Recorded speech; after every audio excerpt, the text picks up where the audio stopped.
নমস্কার, সবাইকে স্বাগত জানাচ্ছি নতুন আরও একটি রেসিপি দেখার জন্য।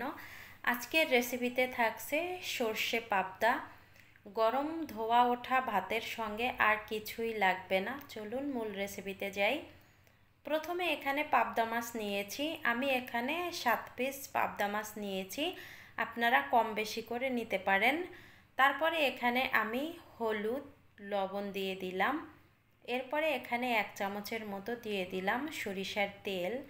এখানে আমি মাছগুলো ভালোভাবে হাত দিয়ে মাখিয়ে নিব, যাতে লবণ হলুদ আর তেল ভালোভাবে মিশে যায় মাছের সঙ্গে। মিশিয়ে না হয়ে গেছে, এবার চুলায় চলে আসলাম রান্না করার জন্য। প্রথমে প্যানের মধ্যে দিয়ে দিলাম আমি সরিষার তেল। তেলটা গরম হয়ে গেছে, এরপরে এক এক করে মাছগুলো আমি দিয়ে দিব।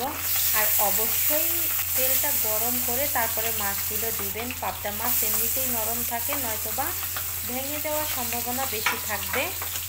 মাছগুলো দিয়ে আমি 3 মিনিটের মতো জাল করে নিয়েছি। এখন এক এক করে আমি মাছগুলো উল্টিয়ে দিব। আর মাছগুলো আমি একটু ফাঁকা ফাঁকা করে দিয়েছি, যাতে একটার সঙ্গে একটা না লেগে যায়। মাছগুলো ভাজি হয়ে গেছে, দেখেন একটা মাছও কিন্তু আমার ভাঙেনি। এখন মাছগুলো আমি এক এক করে নামিয়ে নিব। তেলটা ভালোভাবে একটু ছেঁকে তারপরে নামিয়ে নিচ্ছি।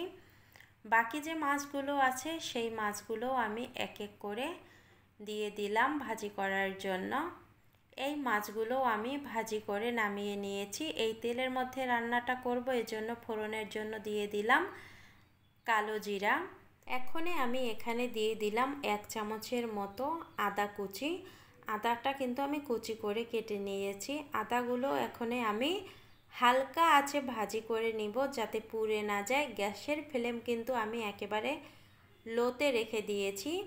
আদাগুলো ভাজি হয়ে গেছে। এখন স্বাদ মতো হলুদ গুঁড়া আর মরিচের গুঁড়া দিয়ে হালকা আঁচে ভাজি করে নিব। তেলের মধ্যে হলুদ আর মরিচের গুঁড়া দিলে রান্নার কালারটা খুবই সুন্দর আসে।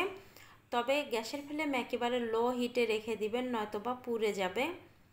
মশলাটা কষানো হয়ে গেছে। এখন আমি এখানে দিয়ে দিলাম একটা টমেটো পেস্ট। এই টমেটো আমি ভালোভাবে কষিয়ে নিব, টমেটো থেকে যেন একটুও কাঁচা গন্ধ না থাকে। টমেটোটা কষানো হয়ে গেছে, এবার এখানে দিয়ে দিলাম সরিষা বাটা। আজকের সরিষা বাটা আমি পাটায় বেটে নিয়েছি। পাটায় বাটলে বেশি মিহি হয় ব্লেন্ডারের চাইতে। দেওয়ার পরে আমি ভালোভাবে কষিয়ে নিয়েছি সরিষাটাও। এখন এখানে দিয়ে দিলাম জল, স্বাদ মতো লবণ দিয়ে ঝোলটা আমি ফুটিয়ে নিয়েছি। এখন আমি এখানে এক এক করে ভাজি করা পাবদা মাছগুলো দিয়ে দিব। পাবদা মাছগুলো দেওয়ার পরে আমি কিছুক্ষণ জাল করে নিয়েছি। এখন উপর দিয়ে 4টা কাঁচামরিচ দিয়ে রান্নাটা শেষের দিকে এভাবে হাতল ধরে একটু নেড়েচেড়ে দিচ্ছি, যাতে মাছগুলো না ভেঙে যায়। রান্নাটা হয়ে গেছে, চুলা থেকে নামিয়ে নিয়েছি। দেখেন, আপনারা একবার হলো বাসায় ট্রাই করে দেখবেন। আজকের ভিডিওটা আমি এখানেই এন্ড করলাম।